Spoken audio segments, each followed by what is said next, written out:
and in admissions. 6 of those were at Central Michigan University, fire up chips, and back in the late 90s, early 2000s.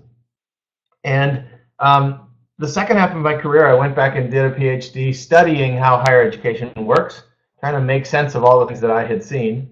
And then I spent 8 years as a director of institutional research and assessment at a small college here in Illinois called Augustana College.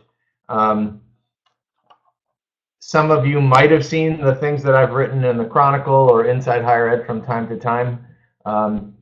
But one of the things that has always struck me as odd is why in the world we do the pricing thing the way we do it, and why in the world we in higher ed can't be more honest about actual price. When I was in admissions, families would ask, well, what's this going to cost me? And I honestly couldn't tell them, not because I didn't want to, but because I didn't know. We'd have to wait until the application process. And what that did for families was just establish a sense of, I don't know what's going on here, and I wish it was more easy to decide, and a bit of frustration.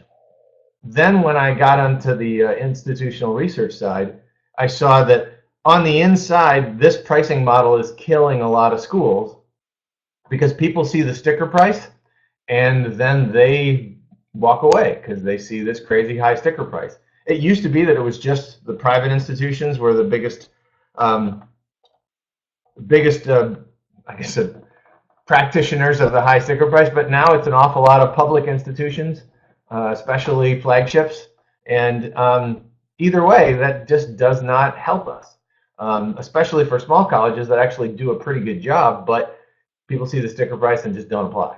So you never get to find out that their discount is 60% or something like that, and might actually be less expensive than a public institution right down the road. So all of that to say,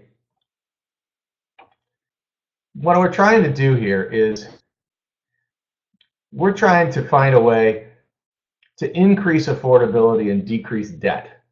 There's just an awful lot of dysfunction in this system where students end up thinking that they have a certain set of options and then feeling over a barrel to have to take one of them in terms of the schools they've been accepted to, when in fact there are other offers out there and other schools that are offering better prices, and those students just don't know about it.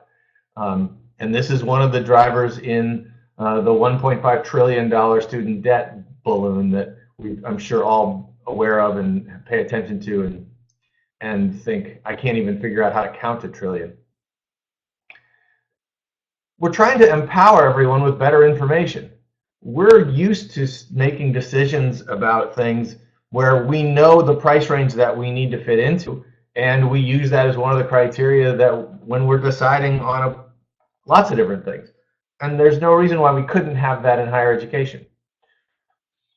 And I really think it's important. We're trying to motivate colleges to embrace real price transparency. Colleges will say they are transparent, and having worked in colleges for a long time, it's good people saying, yes, we're transparent, and from their perspective, they are transparent. But that's a different transparency than the public wants and the public needs. And so we're trying to motivate colleges to move to the transparency that the consumer needs, the public needs, the prospective students and families need, and at the same time, see if we can motivate colleges to bring down some costs. The way we're trying to do that is build a way in which we can share the critical information while protecting individual identity and protecting anonymity. The actual prices that colleges charge aren't hidden in a vault somewhere. They're actually distributed across all of the different award letters that get sent to students all around the country. And currently, students just don't know what they don't know, and so they think that their sum total of choices is in those envelopes that have those award letters in them, when in fact, that's just not the case, especially now, and I'll walk you through why that is in a second. We want to organize and inform the public. One of the issues that is a real problem is just this, what they call in academics, an asymmetry of information, where the sellers, the colleges, know a lot more about this landscape than the buyer, the prospective students do. And as a function of that, we add a whole bunch of uncertainty to the process, anxiety to the process, and those two things really hurt those students that are lower income, first generation students. This whole idea of applying to college is overwhelming and intimidating, let alone figuring out how to pay for it. And then when we make it so the information is hard to come by, we're just adding to the likelihood that those students will fall away from the process and never end up pursuing what we know they're capable of doing and what they need to do. Like I said just a second ago, I think it's really an entirely reasonable thing to say it should be an even playing field, that the public should know what the colleges know, and it should be a fair relationship through that process of trying to find a college that fits. And clarify and simplify that path to enroll. There is, as we just mentioned, a whole lot of uncertainty in this process. I don't know how many of you have seen the documentary Personal Statement yet. If you haven't, find a way to see it. It's really powerful. And one of the pieces to that puzzle is, or in that story, is the fact that, and many of you know this, that just because you get accepted to a place doesn't mean you're on easy street. That happens after that produces what they call summer melt and makes it so that lots of students who should go to college then sort of fall away out of the process. I think we can find a way to fix that. So that's what we're trying to do here. I want to just talk real quickly about how the college search process works now. I know many of you know this backwards and forwards, but I just want to point out something that is at the core of our thinking here. You know, students start out with 4,500 schools to choose from. That's 2-year schools and 4-year schools all across the country. And you got to narrow things down. And right now we try to help them narrow things down looking at a whole bunch of different criteria. But we aren't really able to narrow things down by price because we just see sticker price. And we just talked about how the sticker price can be particularly difficult because it's over the moon. We have some mechanisms to help students predict what might be affordable, but we have all seen all kinds of instances where those predictions didn't play out. And that sort of guesswork gets us, adds a level of uncertainty into the process.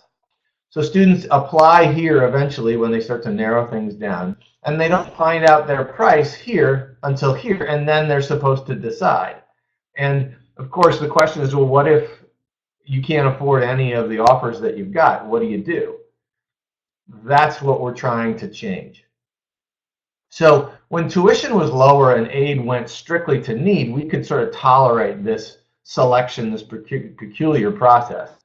But now when tuition's high and aid's highly variable, knowing actual price really matters, and it matters at the front, especially if you're looking at paying $50, $60, $75 an application, and you don't have money to just send out 20 applications.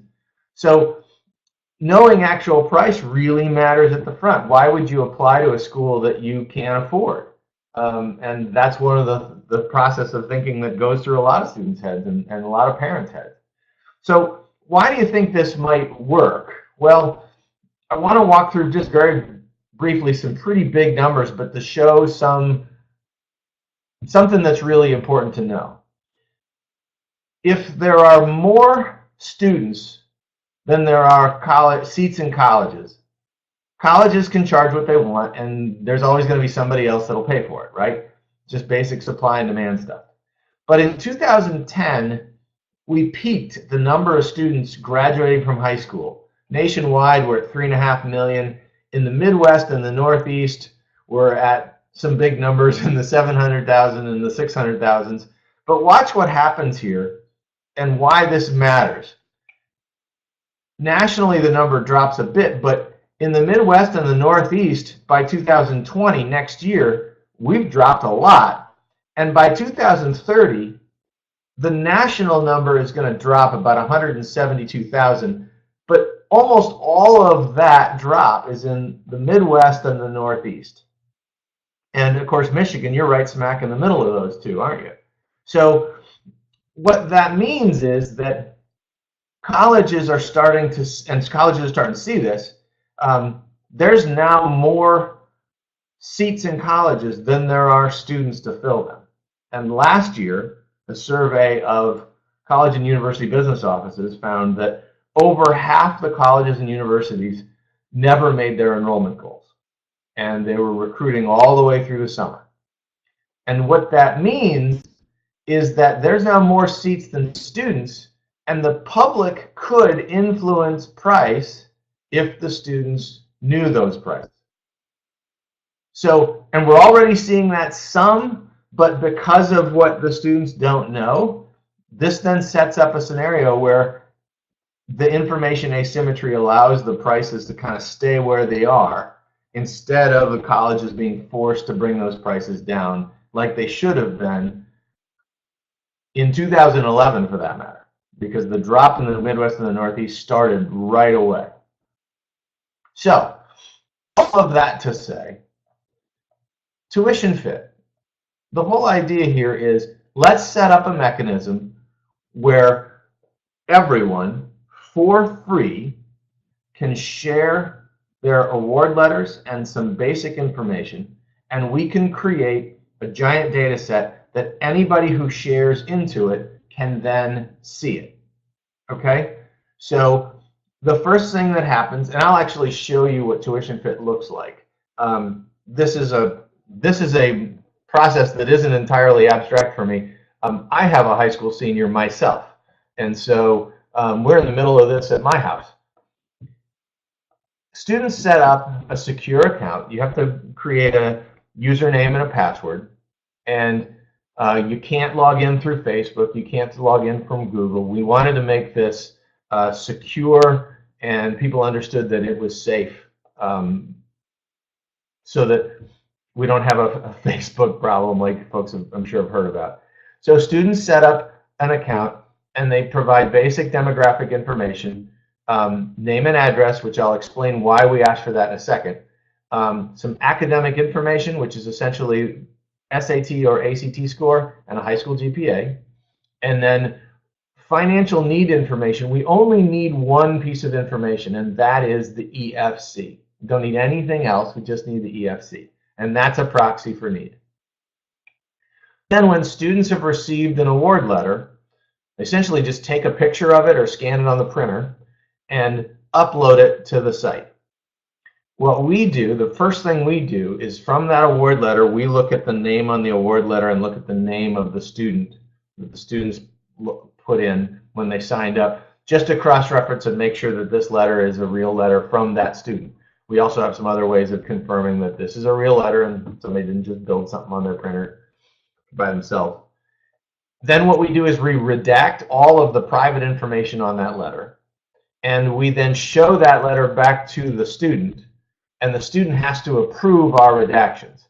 And the real reason for that is just to ensure trust. If someone's going to share something, we're going to make sure that we redact the private information, and that person gets to decide what's the most private information. So if we don't redact something that you would like us to redact, you just say so and we redact that information. Then once the students approve that letter, we take the pricing information off that letter. We know the sticker price of each institution, and we can organize that pricing data so that we know what's grants, what's loans, anything that is a one-year award, a non-renewable award, and anything in that award letter that indicates that there's a special scholarship for a curricular or co-curricular program. And we can organize that data by the student's need and merit. As everybody knows, colleges use lots of differential prices, and a student with a 36 ACT score and a 0 EFC is going to get a different price than a student with a 26 ACT score and a 2000 EFC. So to see what prices are out there that that student might qualify for at other schools, what we do now is we organize the data so that once a student has shared something, then that student can see all of the other awards that have been uploaded by any other student in the country who has a similar test score and a similar EFC. And we have those in little bands. So we account for things like when an EFC goes above the Pell Grant threshold, that band widens a little bit because it doesn't matter quite as much. And the test score band is essentially one above and one below. So if I have a 26 ACT score, I'm seeing students that had somewhere between a 25 and a 27. And once you've shared a letter, you're in for free. You can see all of the other awards in there that have been offered to the similar students. So this is just a screenshot of what Tuition Fit looks like, but I wanted to pause for a moment and give you a chance to type in any questions that you have. I will be showing what the screens look like once you get in. I will actually show you what Tuition Fit looks like live with my own son's screens. So I'll show you all that. I'll also show you the other side of the platform where colleges can subscribe and have a way to invite students to talk with lower prices, which is something that we really are excited about, and colleges have been impressively interested in. But I want to pause for a moment and just see if anybody has any questions. So if you have anything, please go ahead and type it into the chat box, and I'll try to answer it.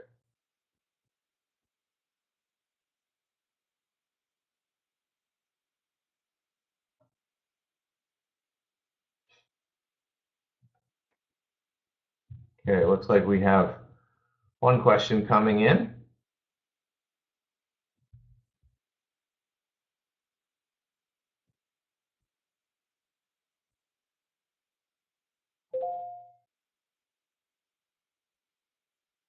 You are welcome, by the way, to just pull this website up on your own and look around on there if you'd like.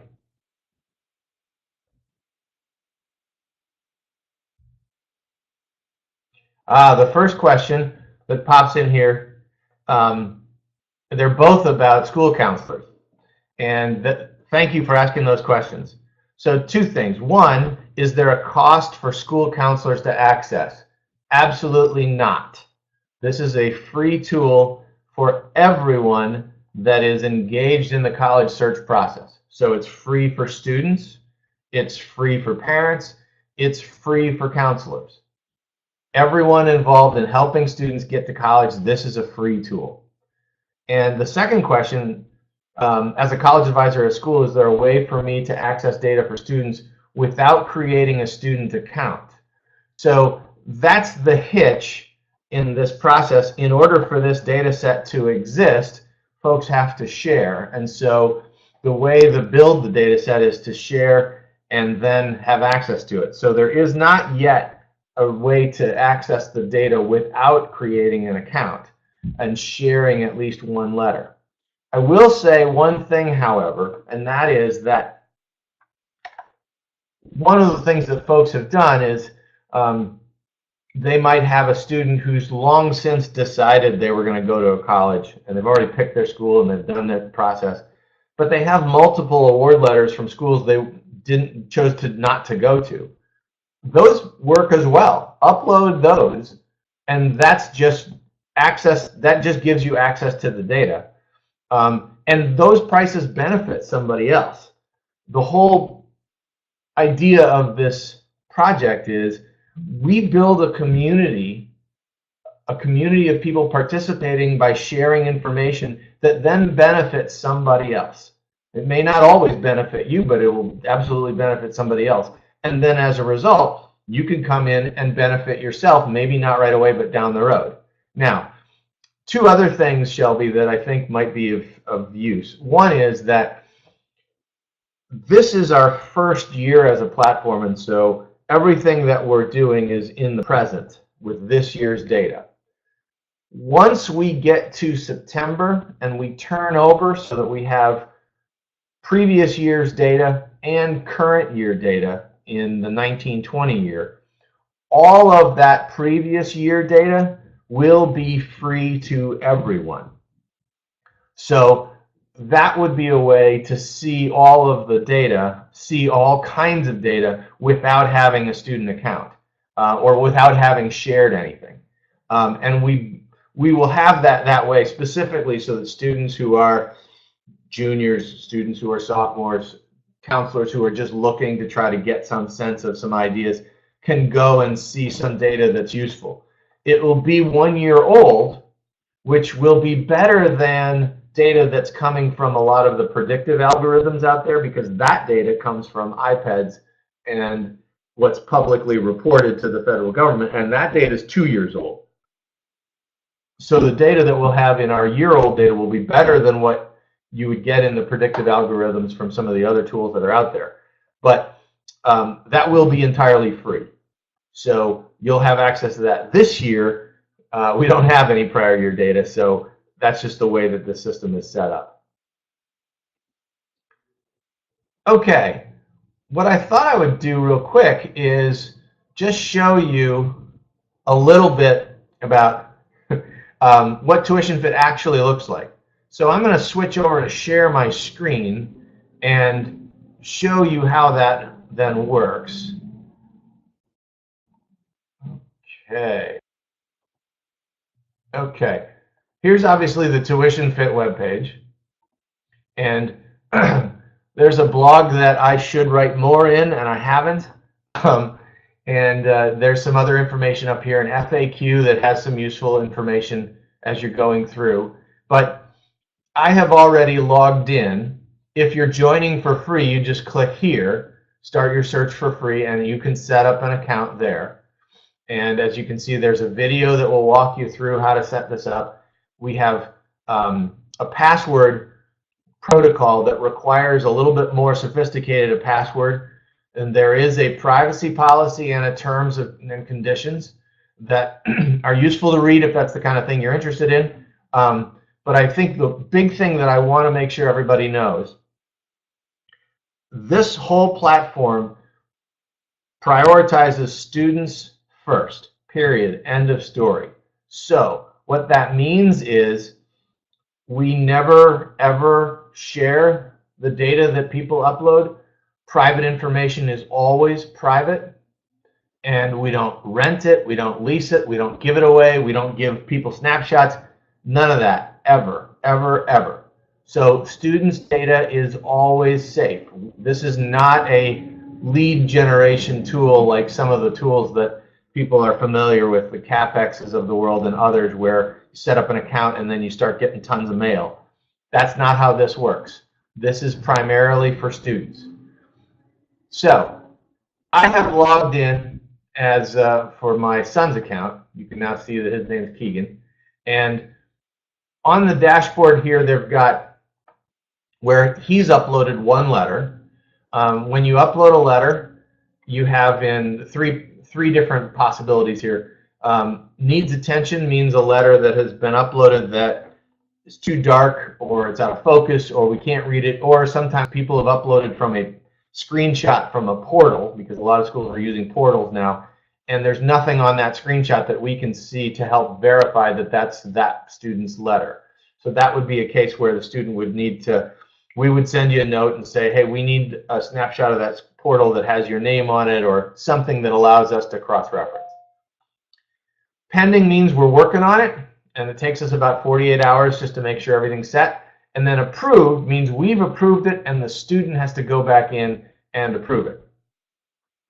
Then the viewable area, and for my son, we've only got 2 letters.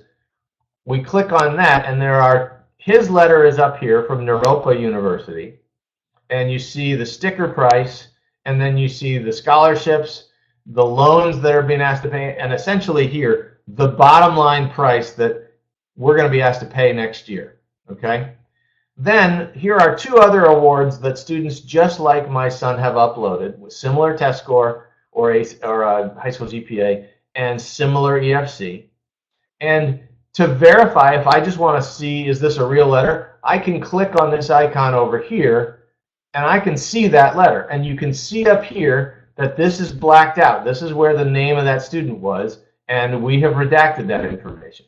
So you can see this award, and you can see everything you want to see about it if you want to verify all the data in it, but you can see everything you need to see. And this gives me now some, or my son, or whoever's going to pay for this, some context to see what there is to see about that award. So let me get back to there. Okay. We've got a question coming in, but I think we'll just keep going here, and when that pops up, I'll try to answer it. So here is another snapshot of that dashboard from another student that's in the platform. We've changed the name so that they're anonymous. And what you see is, as I described there, the question popped in here is, where is the sticker price pulled from? That's a great question. So Karen, here's what we decided to do. We decided to use, and some of this is informed by my years of reporting to the Department of Education as a Director of Institutional Research, the cost of attendance number. We decided to use the direct cost number, which is tuition, fees, room, and board, because cost of attendance, in my opinion, is a great idea in concept, but it varies a lot by individual student. And when individual institutions report cost of attendance to a school, they just pick a number for travel. They just pick a number for books. And inevitably, those numbers aren't always accurate for individual students. If I'm going to Michigan State and I live in Ann Arbor, then my travel is one thing. If I'm going to Michigan State and I live in Atlanta, Georgia, my travel is very different. If I'm going to Michigan State and I'm an English major, my books are going to cost me one thing. If I'm a biology major, my books are going to cost me very different. So what we chose to do was to use tuition, fees, room, and board. And that's an important thing to note. So thank you for that question. So as you can see on this display, this particular student applied to 3 schools up here, that's theirs. And then down here, these are all the schools that have other awards uploaded from other users just like them. And Karen asked a follow-up question that I think is a good idea. Tuition, fees, room, and board figures come from where? We go to every institution's website and find that data. So you can get tuition, fees, room, and board from 2 years ago from the Department of Education, from College Navigator, or from iPads. We actually go directly to the institution's websites and find that number. And if that school hasn't posted the current year's tuition, fees, room, and board, then we will use last year's, and we highlight that in red. And we make sure you know that's last year's award number. But we're trying to make this much more current than, and in real time, than what is typically out there. I hope that answers that question, but it's a really good question. And it is one of those things where we just decided to go back from there. Sorry, one more. Do you pull figures from the financial aid office site? So sometimes that's where that data sits. Other times that data sits on the admissions page. Other times that data is in Board of Trustees minutes from their meetings that haven't made it to the school's webpage. It is a chore to find that data, but having done this work for a long time and been on the other side of the equation, i.e. been one of the folks who actually reported data to the federal government as a part of iPads, and as one of those folks who knew where this data would sit, we just know a little bit about how to find it. So that's where we go. Sometimes it's financial aid office, but yeah, not always. And sometimes it's actually sort of funny where we end up finding those numbers. So I want to talk real quickly about how this tool works for both sides of the equation. Some of you probably are wondering this already. So this is a great tool. It's all for students, and we're showing details here. And in this particular case, this student could see something would never have known otherwise, that here's some private institutions, and the bottom line price from one private institution anyway is less expensive than 2 of the 3 public institutions that this student applied to. This student, as a result of seeing this, started to rethink and then started to look at some private institutions.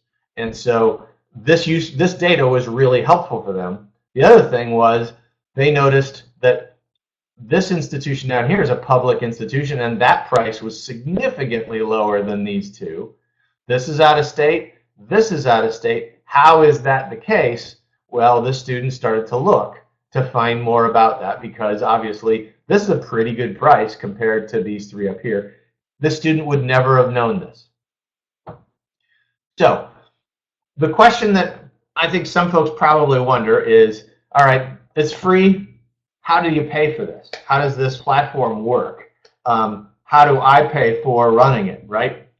Well, the way that we did this was colleges are getting killed by the pricing problem just as much as the public is. Something like 40% of students see the sticker price of an institution and just decide, forget it, I'm not even going to look. And that's a problem for private institutions and for regional public institutions where tuition is their primary source of revenue and they need more applicants than they're getting. So what we do is we sell subscription to colleges, and it's $9,000 for a year, and then the colleges have access to a similar layout of data, and what they can do is they can through the platform send messages to students who have yet to apply to their institution and say, look, we can offer you a better price than the offers you're currently looking at. Would you like to talk? The student, of course, can ignore that, or they can respond, and if price matters and you're being gapped like a lot of kids are these days, sure, I'll be glad to talk. So what this, on the college side, what this does is it allows colleges to introduce their real price, to start the conversation with their real price, and figure out ways to make the recruitment process more flexible. Colleges are sort of really hung up on this funnel idea, but that's just not the way that every student goes. Some students decide to think about going to college a lot later than others.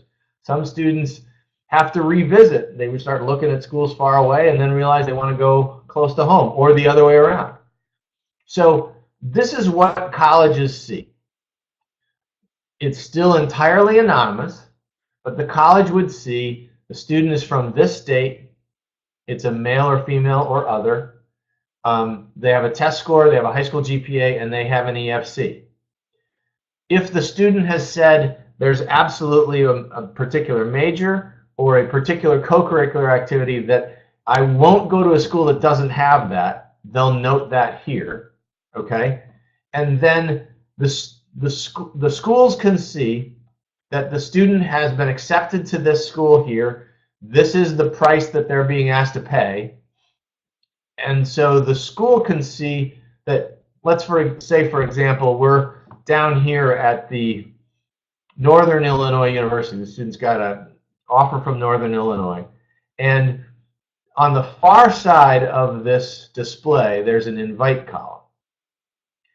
And this college can say, look, I think we can offer this student a better price than Northern Illinois University is offering this student. The college can send an invitation to the student by clicking on this button. And the key part of that invitation is to introduce themselves by saying they can introduce a lower price. And the student then goes to the platform and either accepts that message and decides, okay, I will respond to that message by clicking on it and finding out who that contact person is, reach out to that contact person, and take the conversation from there. Go offline.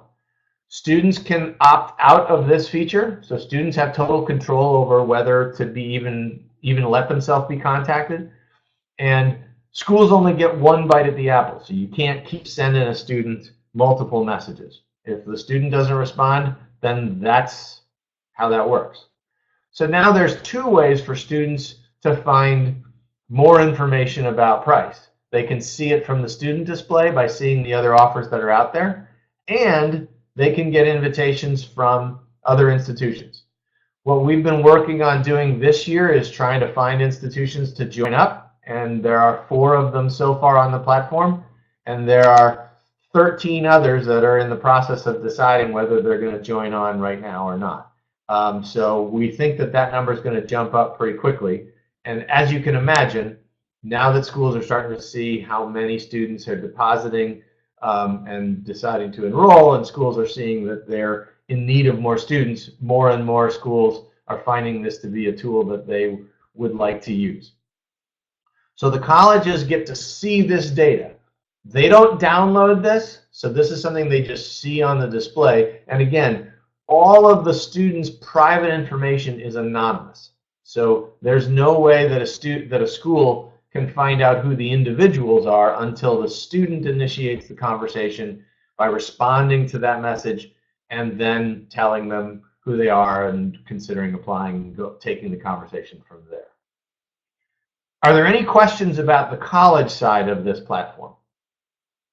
Go ahead and type those into the chat box if you have any. This is a part of the process that we built because higher education and the public, we really need each other. And we could have built this tool in such a way that we just tell folks, you know, the public shares information and the public can just sort of take advantage of all this frustration with higher ed. But there are a lot of good colleges with really good people working there, doing really good work, that are schools that aren't nationally known. They don't have big prestige or lots of cachet, and they don't get the applications that they would like to get. And the system right now is sort of making life very difficult for those schools. And a lot of times those schools are also the ones that are offering very competitive prices. Again, if you don't know what you don't know, pretty difficult to find those schools. And the idea is, in every way possible, help students find their best financial fit.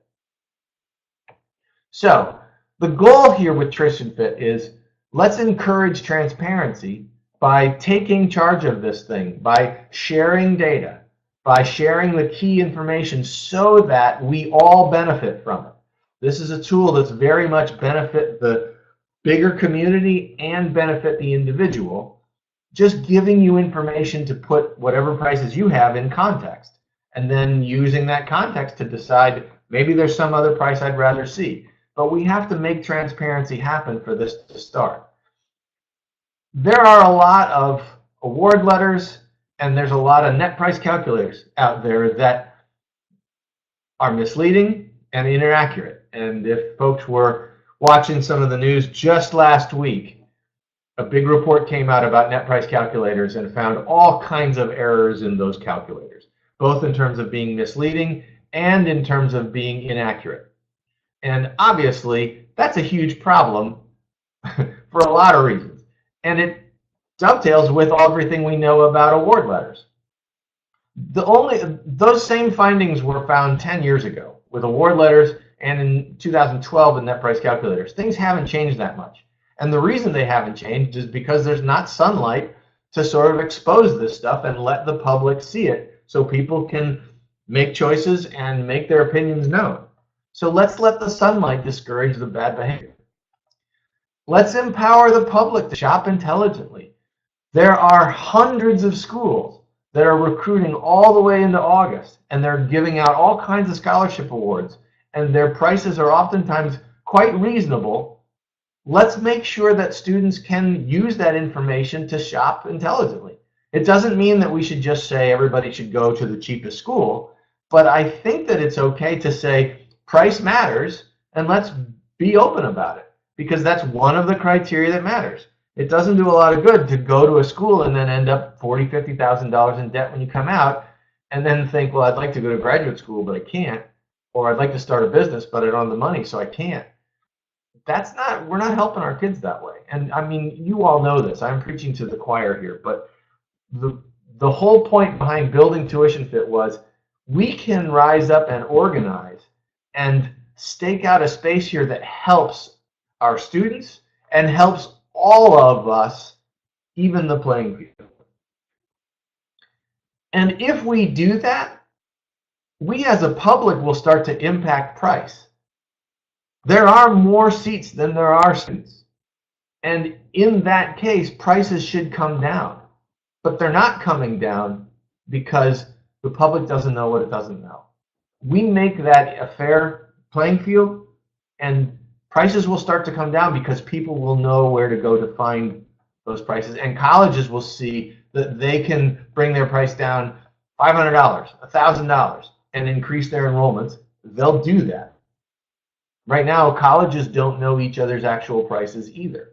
And so they're in just as much of a fog as the public, which inhibits the colleges from making the move that they all know they need to make, but they don't know how to start. So, questions, concerns, other feedback, anything that you've got. I wanted to try to end this webinar at 9:50 Central Time, 10:50 Eastern Time. So we've got a few minutes left. Are there any questions, any concerns, any other feedback that you have?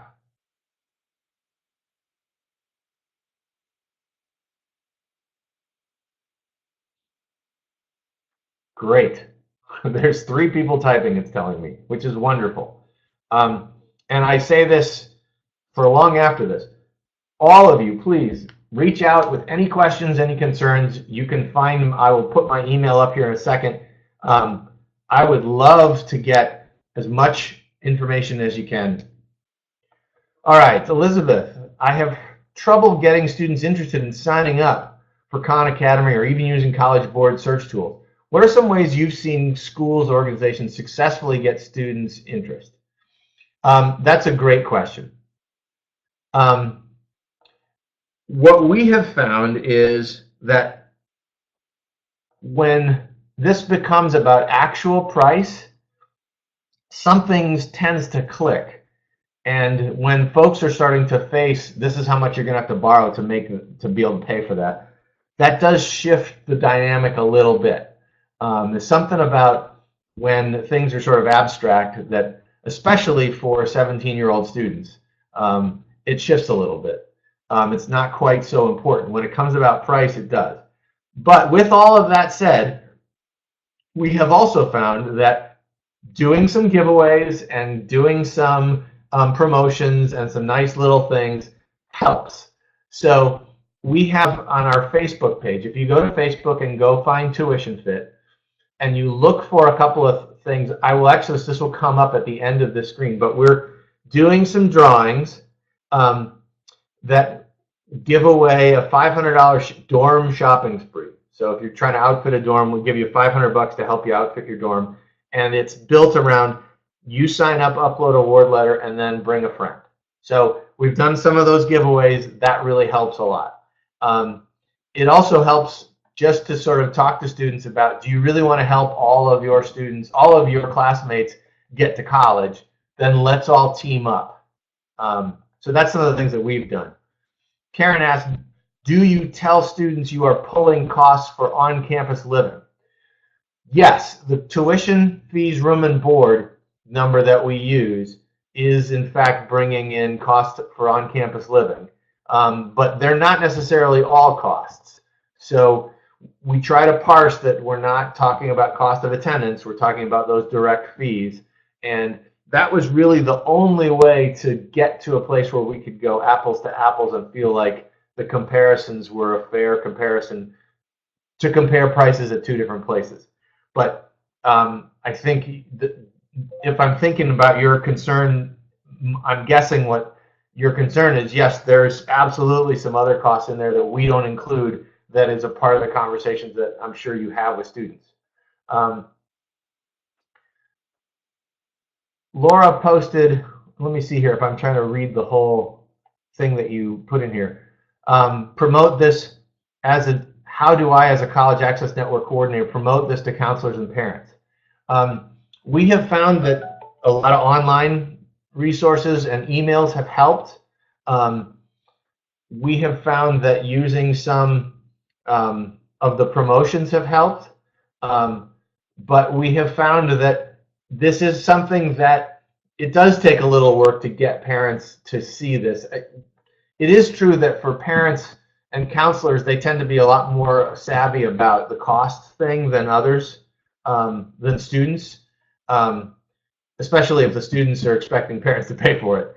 But what we've found is, as soon as we start to get the word out and we can show that, you know what, we found some, so as soon as somebody sees that, you know what, there's actually a better price out there at a school that it's just down the road.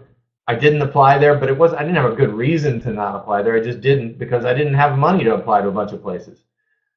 Those demonstrations really help. So it becomes a sort of word of mouth thing that you get a couple of students to use the platform, and they start to see some things. But the other thing that we have found is that it does help when you can gather a bunch of people together to all participate as one. Gail asks, can you review how a school counselor can get started in reviewing creating account? It would be beneficial to us to be able to demo. Sure. So let's see here. If you go back to, if you go to the Tuition Fit page, the web page, and you click on sign up for free, there's a video there that you can use to demo that walks you through how to sign up works. In addition, I'm recording this webinar, and I will be glad to post this on our Facebook page so that anybody can see it whenever they want, or email it to you if you need it. So if you go to Tuition Fit and click on sign up for free, that screen has a video right there that walks you through how to sign up.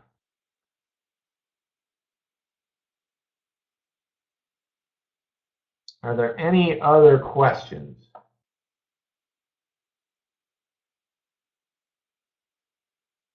Okay, well, if you have any other questions, please send me an email at mark@tuitionfit.org, and here's my phone number. You can call me anytime. Honestly, call me anytime, or send me an email. And yes, Gail, thanks for posting that again. I will share this presentation with all of you who participated today, and I'll make sure that happens later today.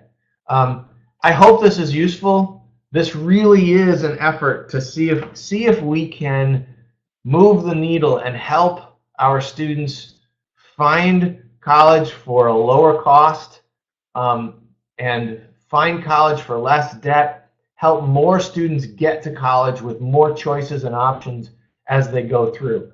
This doesn't solve everything about access and affordability, but I think that if we team up, we could really make a dent, and we could really help more students and take some control of this process back.